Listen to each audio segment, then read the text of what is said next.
సంపూర్ణ రామాయణం సులభ శైలిలో. లంకా నగరం. లంకలో ప్రవేశించిన హనుమంతుడు లంకా నగర వీధులన్నీ కలియతిరిగాడు. అతి సూక్ష్మరూపి కాబట్టి అక్కడక్కడ ఎదురయ్యే గస్తీ భటులను, పుర సంరక్షకులను జాగ్రత్తగా పసిగట్టి వాళ్లకు కనిపించకుండా తప్పుకొని తిరుగుతూ అర్ధరాత్రి వరకు లంకా నగరమంతా పరిశీలించాడు. ఆ నగరం హనుమంతునికి ఆశ్చర్యాన్ని కూడా కలిగించింది. కుబేరుని కోసం ఒకప్పుడు దేవశిల్పి అయిన విశ్వకర్మ తన శిల్పకళా చాతుర్యం అంతా వినియోగించి నిర్మించిన ఆ పట్టణం ఇంద్రుని అమరావతి నగరం కంటే కూడా సౌందర్యవంతంగా కనిపించింది హనుమంతునికి. హనుమంతుడు అలా సూక్ష్మరూపి అయి ప్రహస్త, ధూమ్రాక్ష, కుంభకర్ణ, విభీషణ, మేఘనాదుల ఇండ్లన్నీ పరిశీలించి చివరకు లంకా నగరానికి అలంకారప్రాయమైన అత్యంత శోభాయమానంగా విలసిల్లుతోన్న రావణుని భవనం దగ్గరకు వచ్చాడు. ఆ భవనంలో మనోహర కల కంఠస్వరాల నుండి అపూర్వములైన రాగాలాపనలు, సరస శ్రవణ పేయమైన సంగీత ధ్వనులు వినిపించడంతో హనుమంతుడు మెల్లిగా కావలి వాళ్ళ కళ్ళు కప్పి లోపలికి ప్రవేశించాడు. కక్షాంతరాలన్నీ గడిచి రావణుడు శయనించే మందిరం కూడా చేరుకున్నాడు. అక్కడ యవ్వనంతోనూ, లావణ్యంతోనూ, సౌందర్యంతోనూ ఒకరికొకరు పోటీ పడుతున్నట్లుగా ఉన్న దేవతా స్త్రీలు ఎందరో ఆడుతూ పాడుతూ ఉన్నారు. రావణుడు ఇంద్రుణ్ణి జయించినప్పుడు ఆ దేవభామినులందరినీ స్వర్గలోకం నుండి తీసుకువచ్చి ఉంటాడని భావించాడు హనుమంతుడు.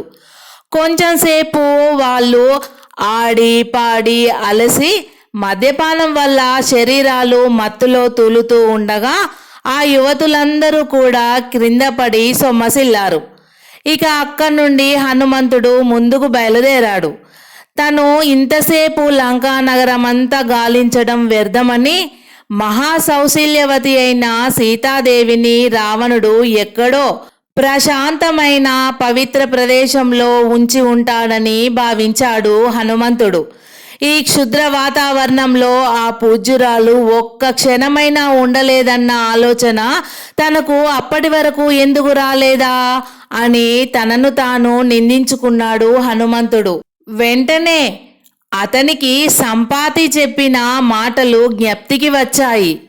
అశోకవనంలో సీతామ తల్లి ఓ చెట్టు క్రింద రాక్షస స్త్రీలతో పరివేషింపబడినట్లు సంపాతి చెప్పాడు. తను ఇప్పటి నుంచి వనాలలో వెతకాలి అనుకుంటూ హనుమంతుడు రావణుని నివాస భవనం నుండి బయలుదేరాడు. ఆ రాత్రి తెల్లవారే వరకు హనుమంతుడు లంకలోని సుందరమైన ఉద్యానవనాలన్నీ సీత కొరకు గాలించాడు. తూర్పు దిక్కు తెలతెలవారుతుండగా అతడు అత్యంత శోభాన్వితము, నిత్య వసంత వైభవోపేతము, శుకపికాది మధుర కూజిత కోలాహలము ఎంతో ప్రశాంతవంతము అయిన ఒక ఉద్యానవనమును చేరుకున్నాడు. ఆ వనానికి ముందు బంగారంతో నిర్మింపబడిన ముఖద్వారం, ఆ ద్వారం ముందు శిల్ప సుందరంగా సృష్టించబడిన సువర్ణ స్తూపమును చూడగానే హనుమంతుడు అదే అశోకవనమై ఉంటుందని ఊహించాడు. రావణునికి అత్యంత ప్రియమైన ఆ అశోకవనంలోనే తన జానకీమాత ఉంది.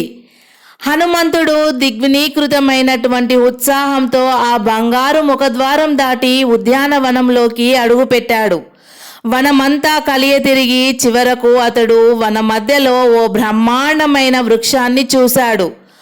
ఆమని శోభలతో విలసిల్లుతూ ఆ వనానికే అలంకారప్రాయంగా ఉన్న ఆ వృక్షాన్ని చూడగానే అదే శింశుప వృక్షమై ఉంటుందని, ఆ వృక్షం కిందనే సీతాదేవి తనకు దర్శనం ఇవ్వగలదని భావించి ఆనందంతో పొంగిపోయాడు. కళ్ళు ఆనంద బాష్పాలతో ఆర్దలవుతూ ఉండగా హనుమంతుడు ఆ సూక్ష్మ రూపంతోనే శింశుప వృక్షానికి అభిముఖంగా నడక సాగించాడు. ఆ సమయంలో హనుమంతుడు చిన్న ఎలుక పరిమాణం కలిగిన పిల్లకోతి రూపంలో ఉన్నాడు.